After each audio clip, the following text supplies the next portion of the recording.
Smell ಮಂಗ್ನಿ.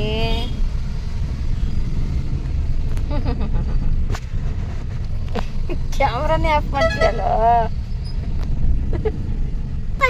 ನೋಡಲ್ಲಿ photo ನೋಡು. ಯಾಕೆ ಹೊಟ್ಟೆ ಗುಡು ಗುಡು ಗುಡು ಗುಡು ಅಂತೈತಲ್ಲ ಪಾಪುದು. ಏಯ್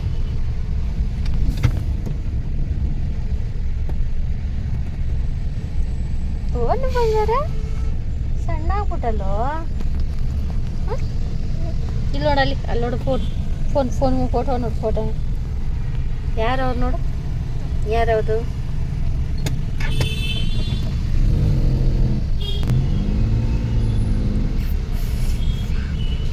ಎಲ್ಲೋಗ್ತಿದ್ಯಾ? ಶಾಪಿಂಗ್. ನಿನ್ಯಾರು ಕರ್ಕೊಂಡು ಹೋಗೋದು?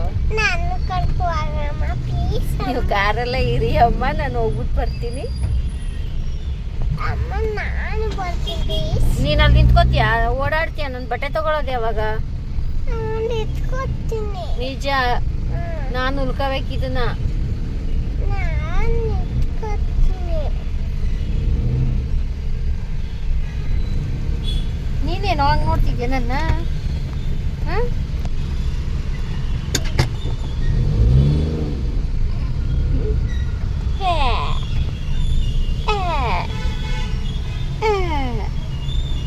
ಇವಾಗ ನೋಡ್ತಾನೆ ನೋಡು ಅವನು.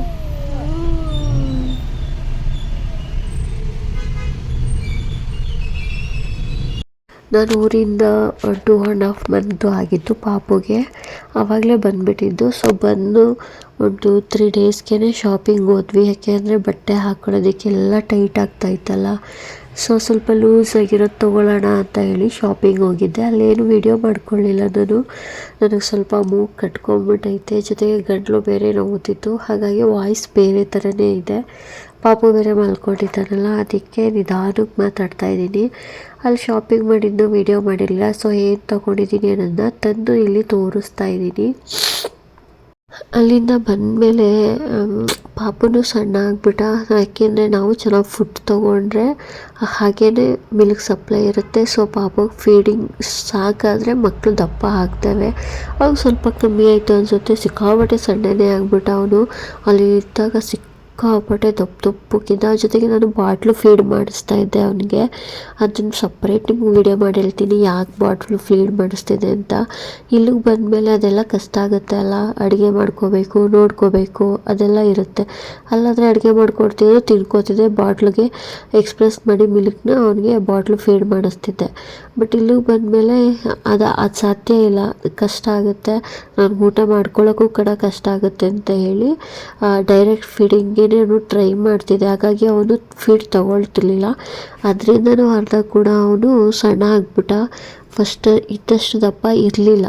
ಬಾಟ್ಲಲ್ಲಿ ಕೊಡ್ತಿದ್ರಿಂದ ನಮ್ಗೆ ಐಡಿಯಾ ಇರಲ್ಲ ಅಲ್ವಾ, ಜಾಸ್ತಿ ಫೀಡ್ ಮಾಡಿಸ್ತಿರ್ತೀವಿ. ಸೊ ಅದರಿಂದನೂ ಒಂದು ದಪ್ಪ ಇದ್ದ ಅನಿಸುತ್ತೆ.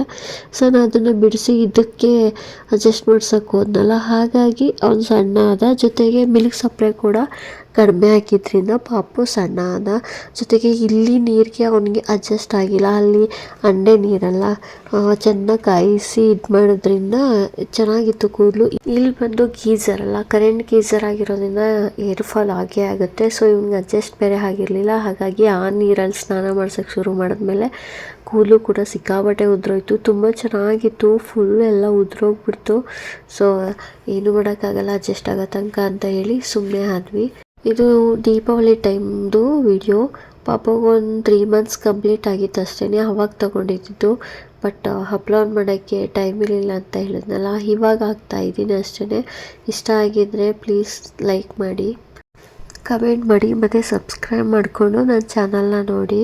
ಪಾಪು ಜೊತೆ ಹಾಗೆ ಒಂದು ಕ್ಲಿಪ್ ತಗೋತಿದ್ದೆ.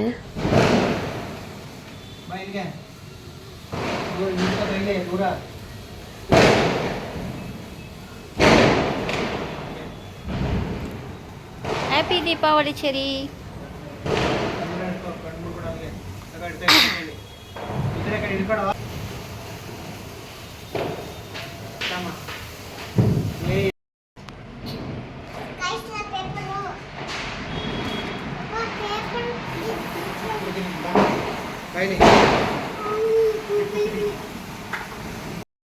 2 ಡೇಸ್ ಹಬ್ಬ ಆಯ್ತಲ್ಲ, 2 ದಿನದ ವೀಡಿಯೋನು ಕೂಡ ಸ್ವಲ್ಪನೇ ತೊಗೊಂಡಿದ್ದೆ. ಅದನ್ನು ಒಂದೇ ವಿಡಿಯೋದಲ್ಲಿ ಹಾಕಿದ್ದೀನಿ. ಲೈಟಿಂಗ್ಸ್ ಎಲ್ಲ ಮಾಡಿದ್ವಿ, ಮನೇಲೇ ಲೈಟ್ ಎಲ್ಲ ಇತ್ತು, ಅದನ್ನೇ ಹಾಕಿಬಿಟ್ಟು ಹೊರಗಡೆ ಮತ್ತು ಒಳಗಡೆ ಎಲ್ಲ ಡೆಕೋರೇಷನ್ ಮಾಡಿದ್ದೀವಿ. ಪಟಾಕಿ ಹೊಡಿಬೇಕು ಅಂತ ಹೇಳಿ ಚೆರಿ ಮಾಡ್ತಾಯಿದ್ದ, ಅದಕ್ಕೆ ಜಾನು ಪಟಾಕಿ ಹೊಡಿಕ್ಕೆ ಕರ್ಕೊಂಡು ಹೋಗ್ತಿದ್ದಾರೆ. ಬಬ್ಲು ಇನ್ನೂ ಮಲಗಿಲ್ಲ, ಎಚ್ಚರಾಗೆ ಇದ್ದಾನೆ.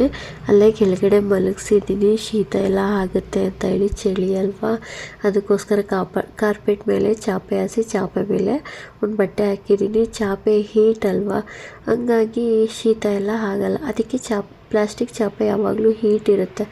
ಸೊ ಈ ಚಳಿಗಾಲ ಮಳೆಗಾಲದ ಟೈಮಲ್ಲಿ ಅದನ್ನು ಹಾಸ್ಬಿಟ್ಟು ಮಲಗಿಸಿದ್ರೆ ಏನು ಕೋಲ್ಡೆಲ್ಲ ಆಗಲ್ಲ ಜಾಸ್ತಿ, ಅದಕ್ಕೋಸ್ಕರ ಆ ಥರ ಮಲಗಿಸಿದ್ದೀನಿ. ಹಂಗೆ ಚಿಕ್ಕ ಕ್ಲಿಪ್ಪಿಂಗ್ಸ್ ತೊಗೋತಾ ಇದ್ದೆ ಬಂದು. ನಾನು ಸ್ವಲ್ಪ ಕಂಡಿಲ್ಲ ಅಂದರೂ ಪಾಪು ಅಳ್ತಾನೆ, ಹಂಗಾಗಿ ಬಂದು ತೊಗೊಳೋದು, ಒಳಗಡೆ ಹೋಗೋದು, ಆ ಥರ ಮಾಡಿರೋದು ನಾವು. ಇನ್ನು ನಿಮಗೆ ಲಾಸ್ಟ್ ವಿಡಿಯೋದಲ್ಲೇ ಹೇಳಿದರೆ ನಮ್ಮ ಪಾಪು ಯಾಕೆ ಕಪ್ಪಗಾಗೋದ ಅಂತ. ಮೇ ಬಿ ನಾವು ಮಾಡಿದ ಒಂದು ಮಿಸ್ಟೇಕಿಂದ ಈ ಥರ ಆಯಿತು ಅಂತ ನನಗೆ ಅನಿಸುತ್ತೆ. ಏನಂತಂದರೆ ಪಾಪು ಹುಟ್ಟಿದ್ದು 2 ಡೇಸ್ ಆಗಿತ್ತು. ಆ ಟೈಮಲ್ಲಿ ಅವ್ನು ಸ್ವಲ್ಪ ಲೈಟಾಗಿ ಜ್ವರ ಬಂದ ಥರ ಇತ್ತು. ಆವಾಗ ಬ್ಲಡ್ ಚೆಕ್ ಮಾಡಿಸಿದಾಗ ಜಾಂಡೀಸು ಬಾರ್ಡ್ರ್ ಲೈನಲ್ಲಿದೆ, ಸೊ ಏನೂ ಪ್ರಾಬ್ಲಮ್ ಇಲ್ಲ ಅಂತಲೇ ಹೇಳಿದ್ರು. ನಾವೇನು ಮಾಡಿದ್ವಿ, ಜಾಂಡೀಸ್ ಬಂದುಬಿಡುತ್ತೆ ಅಂತ ಹೇಳಿ ಜ್ವರ ಎಲ್ಲ ಹೊರಟೋಯ್ತು ಒಂದಿನಕ್ಕೇ. ಅದ್ರ ಬಗ್ಗೆನೂ ನಿಮ್ಮ ಜೊತೆ ನಾನು ಶೇರ್ ಮಾಡ್ಕೊಳ್ತೀನಿ. ಜಾಂಡೀಸ್ ಬಂದುಬಿಡುತ್ತೆ ಅಂತ ಹೇಳಿ ಬಿಸಿಲೇ ಇರಲಿಲ್ಲ ಮಳೆ ಇದ್ದಿದ್ದರಿಂದ. ಸೊ ಆವತ್ತಿನ ದಿನವೇ ಬಿಸಿಲು ಬಂತು. 1-2-3 ಡೇಸ್ ಪಾಪ ಹುಟ್ಟಿದ ಮೇಲೆ ನಾವು 5th ಫ್ಲೋರಿಗೆ ಕರ್ಕೊಂಡೋಗಿ ಜಾನು ಬಟ್ಟೆ ಎಲ್ಲ ಬಿಚ್ಚಿಬಿಟ್ಟು ಒಂದು 9 o'clock ಆ ಟೈಮಲ್ಲಿ ಒಂದು ½ an hourಗಿಂತ ಜಾಸ್ತಿನೇ ನಾವು ಅವನನ್ನು ಬಿಸಿಲಲ್ಲಿ ಚೆನ್ನಾಗಿ ಕಾಯಿಸ್ಬಿಟ್ವಿ. ಒಂಚೂರು ಅವ್ನ ಮೈ ಮೇಲೆ ಬಟ್ಟೆನೇ ಇರಲಿಲ್ಲ. ½ an hourಗಿಂತ ಜಾಸ್ತಿ 5th ಫ್ಲೋರಲ್ಲಿ ಪಾಪು ಬಿಸಿಲು ಕಾದಿದೆ. ಅಲ್ಲಿಂದ ಕರ್ಕೊಬಂದು 1 or 2 ಡೇಸ್ಗೆ ಡಿಸ್ಚಾರ್ಜ್ ಆಯಿತು. ಮನೆಗೆ ಹೋದ್ವಿ. ಅದು ಮನೆಗೆ ಹೋಗಿದ್ದು 2 ದಿನಕ್ಕೇ ಅವನು ಫೇಸ್ ಎಲ್ಲ ಫುಲ್ಲು ಬ್ಲ್ಯಾಕ್ ಆಗೋಯಿತು. ಒಂಥರ ಸುಟ್ಟೋಗಿರೋ ಥರ, ಬರ್ನ್ ಅನ್ನೋ ಥರ ಇತ್ತು ಫೇಸು. ಕೈ ಕಾಲು ಬಾಡಿ ಎಲ್ಲ ವೈಟ್ಗೆ ಇತ್ತು. ಅದ್ರ ನೆಕ್ಸ್ಟ್ 2 ಡೇಸ್ ಬಿಟ್ಟು ಮತ್ತೆ ಹಾಸ್ಪಿಟಲ್ ವಿಸಿಟ್ ಇತ್ತಲ್ಲ, ಆವಾಗ ಡಾಕ್ಟ್ರು ಏನು ಪಾಪುನ ಬ್ಲ್ಯಾಕ್ ಮಾಡಿಬಿಟ್ಟಿದ್ದೀರಾ ಅಂತ ನರ್ಸ್ ಒಬ್ಬರು ಕೇಳಿದ್ರು. ಆಮೇಲೆ ಸೆಕೆ ಆಗ್ತಿತ್ತು ಅಂತ ಹೇಳಿ ಬಟ್ಟೆ ತೆಗೆದ್ವಲ್ಲ, ಅವನಿಗೆ ಹಾಕಿದ್ನ ಹೊಚ್ಚಿದ್ದೆಲ್ಲ, ಬಾಡಿ ಎಲ್ಲ ವೈಟ್ಗೆ ಇದೆ, ಮುಖ ಮಾತ್ರ ಯಾಕೆ ಇಷ್ಟೊಂದು ಬ್ಲ್ಯಾಕ್ ಆಗಿದೆ ಅಂತ ಕೇಳಿದ್ರು. ಬಟ್ ನನಗೆ ಈ ಥರ ಕಾಯಿಸಿದ್ಕಾಗಿದೆ ಅನ್ನೋದು ತಲೆಗೆ ಬರಲಿಲ್ಲ. ಗೊತ್ತಿಲ್ಲ ಅಂತ ಅಂದ್ಬಿಟ್ಟು ಸುಮ್ಮನೆ ಅದೇ. ನನಗೂ ಅದೇ ಅನ್ನಿಸ್ತು, ಯಾಕೆ ಪಾಪು ಇಷ್ಟು ಬ್ಲ್ಯಾಕ್ ಆದ ಸಡನ್ನಾಗಿ 1 or 2 ಡೇಸ್ಗೆ ಫುಲ್ಲು ಬ್ಲ್ಯಾಕ್ ಆಗಿಬಿಟ್ನಲ್ಲ. ಕೈ ಕಾಲು ಎಲ್ಲ ಬಾಡಿ ಎಲ್ಲ ವೈಟ್ಗಿದೆ, ಮುಖ ಮಾತ್ರ ಬ್ಲ್ಯಾಕ್ ಆಗೋಯಿತು. ಆಮೇಲೆ ಫುಲ್ ಬಾಡಿ ಎಲ್ಲ ಸ್ವಲ್ಪ ಒಂದು 20 ಡೇಸ್ 1 ಮಂತಲ್ಲಿ ಫುಲ್ಲು ಬಾಡಿ ಕೂಡ ಬ್ಲ್ಯಾಕ್ ಆಯಿತು. ಫುಲ್ಲು ಕಪ್ಪಾಗ್ಬಿಟ್ಟ ಅವನು. ಫೇಸ್ ಮಾತ್ರ ಸುಟ್ಟೋಗಿರೋ ಥರ ಆಯಿತು. ಏನಕ್ಕೆ ಈ ಥರ ಆಯಿತು ಅನ್ನೋದು ನಂಗೆ ಗೊತ್ತೇ ಆಗಲಿಲ್ಲ. ಮತ್ತು ನಾನು ಅದ್ರ ಬಗ್ಗೆ ನಾನು ತಲೆನೂ ಕೆಡಿಸ್ಕೊಳ್ಳ, ಯಾಕೆ ಹೀಗಾಯಿತು, ಚೆನ್ನಾಗಿದ್ನಲ್ಲ ಹುಟ್ಟಿದಾಗ, ಇಷ್ಟು ಚೆನ್ನಾಗಿದ್ದ, ವೈಟ್ಗಿದ್ದ, ಚೆನ್ನಾಗಿದ್ದ ಅನ್ನೋದು ನನ್ನ ತಲೆಯಲ್ಲಿತ್ತು. ಬಟ್ ಅವ್ನು ಕಪ್ಪಾಗೋದ ಅಂತ ನನಗೇನು ಬೇಜಾರಾಗಲಿಲ್ಲ. ಬಟ್ ಸ್ಕಿನ್ನೆಲ್ಲ ಡ್ಯಾಮೇಜ್ ಆಗಿರೋ ಥರ, ಸುಟ್ಟೋಗಿರೋ ಥರ ಇತ್ತಲ್ಲ, ಅದೊಂದು ಮಾತ್ರ ನನಗೆ ಅನ್ನಿಸ್ತಿತ್ತು. ನಾನು ಬೇರೆ ಯೋಚನೆಯಲ್ಲಿದ್ದೆ, ನನಗೆ ಅವ್ನು ಚೆನ್ನಾಗಿದ್ದರೆ, ಆರೋಗ್ಯವಾಗಿದ್ದರೆ ಅಷ್ಟೇ ಸಾಕು ಅನ್ನೋದು ನನ್ನ ಮೈಂಡಲ್ಲಿತ್ತು. ಸೊ ಹಾಗಾಗಿ ನಾನು ಅದ್ರ ಬಗ್ಗೆ ಜಾಸ್ತಿ ತಲೆ ಕೆಡಿಸ್ಕೊಳ್ಳೋಕ್ಕೆ ಹೋಗಲಿಲ್ಲ. ಸೊ ಈ ಥರ ಎಲ್ಲ ಆಗಿರೋದು ನನಗೆ ತುಂಬ ತಿಂಗಳಾದಮೇಲೆ ಅನ್ನಿಸ್ತು, ಇದರಿಂದನೇ ಸ್ಕಿನ್ನು ಡ್ಯಾಮೇಜ್ ಆಗಿರಬಹುದೇನೋ. ಬಿಸಿಲಿಗೆ ಎಳೆ ಪಾಪು ಅಲ್ಲ, ತುಂಬ ಸೆನ್ಸಿಟಿವ್ ಇರುತ್ತೆ ಸ್ಕಿನ್ನು. ಸೊ ಹಂಗಾಗಿ ಇದೆಲ್ಲ ಆಗಿದೆ ಅನ್ನೋದು ನನಗೆ ಅನ್ನಿಸ್ತು. ಮೇ ಬಿ ಇದರಿಂದನೇ ಆಗಿದೆ ಅನಿಸುತ್ತೆ. ನಿಮ್ಮ ಮಕ್ಕಳು ಯಾರಿಗಾದ್ರೂ ಈ ಥರ ಆಗಿದ್ದರೆ ನನಗೆ ಕಮೆಂಟ್ ಮಾಡಿ ತಿಳಿಸಿ. ಬಟ್ ನಾವು ಒಂದು ಸ್ಕಿನ್ ಮತ್ತೆ ರಿಕವರಿ ಆಗಲಿಲ್ಲ, ಆ ಥರ ಕಲರ್ ಅವ್ನು ಬರಲಿಲ್ಲ. ನನಗೆ ಈಗಲೂ ಅಷ್ಟೇ, ಅವ್ನು ಕಪ್ಪಗಿದ್ರೂ ನಂಗೆ ಏನು ಬೇಜಾರಿಲ್ಲ. ಕಪ್ಪಿಲ್ಲ ಅವನು, ಬಟ್ ವೈಟ್ ಹುಟ್ಟಿದಾಗ ಎಷ್ಟು ವೈಟ್ ಇದ್ದ ಅಷ್ಟು ವೈಟ್ ಇಲ್ಲ, ಆ ಕಲರ್ ಕಮ್ಮಿ ಆಗಿಬಿಟ್ಟೈತೆ. ಬಟ್ ಡ್ಯಾಮೇಜ್ ಆಗಿ ಸ್ಕಿನ್ ಒಂಥರ ಆಗಿಬಿಟ್ಟಿತ್ತಲ್ಲ, ಆ ಥರ ಇಲ್ಲ. ಸ್ಕಿನ್ನಿಗೆ ಓಕೆ ಚೆನ್ನಾಗಿದೆ, ಆ ಥರ ಬರ್ನ್ ಆಗಿರೋ ಥರ ಸ್ಕಿನ್ ಇಲ್ಲ. ಸ್ವಲ್ಪ ರಿಕವರಿ ಆಯಿತು. ಬಟ್ ಹುಟ್ಟಿದ ಕಲರ್ ಇರಲಿಲ್ಲ, ಬಂದಿಲ್ಲ ಅವನು ಹುಟ್ಟಿದ ಕಲರು. ಸೊ ಇದು ನಾವು ಮಾಡಿ ದೊಡ್ಡ ಮಿಸ್ಟೇಕ್ ಅನಿಸುತ್ತೆ. ಎಳೆ ಬಿಸಿಲಿಗೆ ಮನೆ ಹತ್ರನೇ ನೆರಳಲ್ಲಿ ಕಾಯಿಸಿ ಅಂತಾರೆ. ಬಟ್ ನಾವು 5th ಫ್ಲೋರ್ಗೆ ಹೋಗಿ ಉರಿಯ ಸೂರ್ಯನಿಗೆ ತೋರಿಸಿದ್ದು ಮೇ ಬಿ ಪಾಪುಗೆ ಅಷ್ಟು ಸ್ಕಿನ್ ಡ್ಯಾಮೇಜ್ ಆಯ್ತೇನೋ. ಡಾಕ್ಟರ್ ಹತ್ರ ಕೇಳ್ಕೊಳ್ಳೋಕ್ಕೂ ನಮಗೆ ಗೊತ್ತಾಗಲಿಲ್ಲ ಇದರಿಂದನೇ ಆಗಿದೆ ಅಂತ. ಸೊ ಅವನಿರೋದೇ ಹಾಗೇನೋ ಅಂದ್ಕೊಂಡು ಸುಮ್ಮನೆ ಆಗಿಬಿಟ್ವಿ. ಇಷ್ಟೇ ಆಗಿದ್ದು. ಇದೇ ನಾನು ಮಾಡಿದ ದೊಡ್ಡ ತಪ್ಪು ಅಂತ ನನಗೆ ಅನ್ನಿಸ್ತಿದೆ. ಪರವಾಗಿಲ್ಲ, ಅವನು ಆರೋಗ್ಯವಾಗಿ ಆಯುಸ್ಸು ಆರೋಗ್ಯ ಕೊಟ್ಟು ದೇವರು ಕಾಪಾಡಲಿ ಅಷ್ಟೇ ನಾನು ಕೇಳ್ಕೊಳ್ಳೋದು. ಕಲ್ಲರೆಲ್ಲ ಏನು ಮ್ಯಾಟ್ರೇ ಅಲ್ಲ. ನಾನು ಅದ್ರ ಬಗ್ಗೆ ನಾನು ಯಾವತ್ತೂ ತಲೆ ಕೆಡಿಸ್ಕೊಳ್ಳೋದು ಇಲ್ಲ. ಬಟ್ ನಮ್ಮಿಂದ ತಪ್ಪಾಯಿತು ಅನ್ನೋದು ನನಗೆ ಬೇಜಾರಾಗುತ್ತೆ.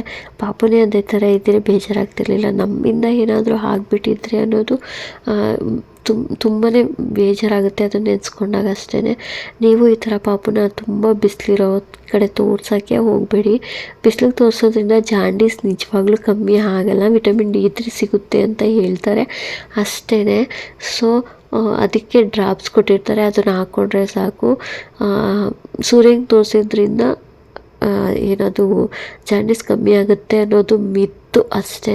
ಸೊ ನಮಗೆ ಗೊತ್ತಿಲ್ಲದೇ ಆ ತಪ್ಪನ್ನ ಮಾಡಿದ್ದೀವಿ. ಸೊ ಇದನ್ನೇ ನಾವು ಮಾಡಿದ ದೊಡ್ಡ ತಪ್ಪು. ನೀವು ಕೂಡ ಮಾಡೋಕ್ಕೆ ಹೋಗಬೇಡಿ. ಸೊ ಇದನ್ನೇ ಹೇಳಬೇಕು ಅಂತ ಅಂದ್ಕೊಂಡಿದ್ದು. ಮತ್ತು ಆ ಸ್ಕಿನ್ಗೆ ನಾನು ಏನಾದರೂ ಹಚ್ಚಬೇಕಿತ್ತು, ಲೋಷನ್ಸ್ ಆಗಿರ್ಬೋದು, ಫೇಸ್ ಕ್ರೀಮ್ಸ್ ಆಗಿರ್ಬೋದು, ಆಯಿಲ್ ಮಸಾಜ್ ಇರ್ಬೋದು, ಇದನ್ನೇನಾದರೂ ಮಾಡಬೇಕಿತ್ತು. ನಮ್ಮ ಚೆರಿದಲ್ಲಿ ನಾನು 2 ಡೇಸ್ಗೆ ಶುರು ಮಾಡಿದೆ. ಬಬ್ಲುದ್ರಲ್ಲಿ ನಾನು ಮಾಡೋಕ್ಕೆ ಹೋಗಲಿಲ್ಲ. ಯಾಕೆಂದರೆ ಸ್ಕಿನ್ ಡ್ಯಾಮೇಜ್ ಆಗೋಗಿರೋ ಥರ ಇತ್ತಲ್ಲ, ಡ್ಯಾಮೇಜ್ ಆಗೋಗಿದೆ, ಕಪ್ಪಾಗಿಬಿಟ್ಟಿದ್ದಾನೆ. ಇದನ್ನು ಹಚ್ಚಿ ಮತ್ತೆ ಇನ್ನೇನಾದರೂ ದೊಡ್ಡದಾಗಿ ಇನ್ನೂ ಡ್ಯಾಮೇಜ್ ಆಗಿಬಿಟ್ರೆ ಅನ್ನೋ ಥಾಟಲ್ಲಿ ನಾನು ಅವನಿಗೆ ಪಾಪ ಏನೂ ಮಾಡಿಲ್ಲ. 1.5 ಮಂತ್ ತನಕ ಅವ್ನಿಗೊಂದು ಚಿಕ್ಕ ಕ್ರೀಮು ಹಚ್ಚಿಲ್ಲ, ಒಂದು ಚೂರು ಮಸಾಜ್ ಅಂತೂ 6 ಮಂತ್ ತನಕನೂ ಅವನು ನನಗೆ ಆಯಿಲ್ ಮಸಾಜೇ ಮಾಡಿಲ್ಲ. ಸೊ ಮಾಡಿದರೆ ಮೇ ಬಿ ಬೇಗ ಸ್ಕಿನ್ ರಿಕವರಿ ಆಗ್ತಿತ್ತೇನೋ. ಅವನ ಸ್ಕಿನ್ನು ಫುಲ್ಲು ಡ್ರೈ ಆಗಿ ಗುಳ್ಳೆಗಳೆಲ್ಲ ಕೂಡ ಆಗಿತ್ತು. ಆಗ ಲೋಷನ್ ಬರ್ಕೊಟ್ಟಿರು 1.5 ಮಂತ್ ಮೇಲೆ ಆಗ ಹಚ್ಚಿದ್ದು. ಆವಾಗ ನಾನು ಚೇಂಜ್ ಮಾಡಿ ನಾನು ಬೇರೆ ಚೆರಿಗೆ ಹಚ್ಚುತ್ತಿದ್ದ ಪ್ರಾಡಕ್ಟ್ನೇ ಯೂಸ್ ಮಾಡೋಕ್ಕೆ ಶುರು ಮಾಡಿದ್ದು. ಬಟ್ ಅವನಿಗೆ ಆಯಿಲ್ ಮಸಾಜ್ನ ನಾನು 6 ಮಂತ್ ತನಕ ಮಾಡೇ ಇಲ್ಲ.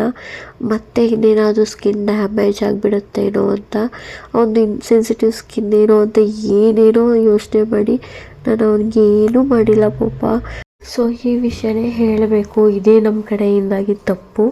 ಸೊ ನೀವು ಯಾರಾದರೂ ಈಗ ನೀವು ಮದರ್ ಆಗಿದ್ದರೆ, ಪೇರೆಂಟ್ಸ್ ಆಗಿದ್ದರೆ ಪ್ಲೀಸ್ ಈ ಥರ ಸನ್ಲೈಟ್ಗೆಲ್ಲ ತೋರ್ಸೋಕ್ಕೆ ಹೋಗಬೇಡಿ. ಇಷ್ಟೇ ಇವತ್ತಿನ ವೀಡಿಯೋ. ಬೇರೆ ಏನಾದರೂ ಕ್ವಶನ್ಸ್ ಇದ್ದರೆ ನನಗೆ ಕಮೆಂಟ್ ಮಾಡಿ, ಆನ್ಸರಲ್ಲೇ ಮಾಡ್ತೀನಿ ಅಥವಾ ವಿಡಿಯೋ ಮಾಡಿ ಹೇಳೋಕ್ಕೆ ಟ್ರೈ ಮಾಡ್ತೀನಿ. ಹೀಗೆಲ್ಲ ಊಟ ಎಲ್ಲ ರೆಡಿಯಾಗಿದೆ, ಅದನ್ನು ಮಾಡೋದಕ್ಕೆ ಅಂತ ಹೇಳಿ ಕೂತಿದ್ದೀವಿ. ಹಬ್ಬದ ಊಟ ಇದು. ಸೊ ಈ ವಿಡಿಯೋ ಇಷ್ಟ ಆಗಿದೆ ಪ್ಲೀಸ್ ಲೈಕ್ ಮಾಡಿ, ಶೇರ್ ಮಾಡಿ, ಕಮೆಂಟ್ ಮಾಡಿ, ಹಾಗೆ ಸಬ್ಸ್ಕ್ರೈಬ್ ಮಾಡಿಕೊಂಡು ನನ್ನ ಚಾನಲ್ನ ನೋಡಿ. ಮತ್ತು ನೆಕ್ಸ್ಟ್ ಭಾಗ ಸಿಗ್ತೀನಿ. ಅಲ್ಲಿ ತನಕ ಟೇಕ್ ಕೇರ್, ಬಾಯ್. ಬಬ್ಲುಗೊಂದು ಗೊಂಬೆ ಕೊಡಿಸ್ಬೇಕು. ಇವನು ಮಾತ್ರ ನನ್ನ ತೊಡೆ ಮೇಲೆ ಕೂತಿರ್ಬೇಕು.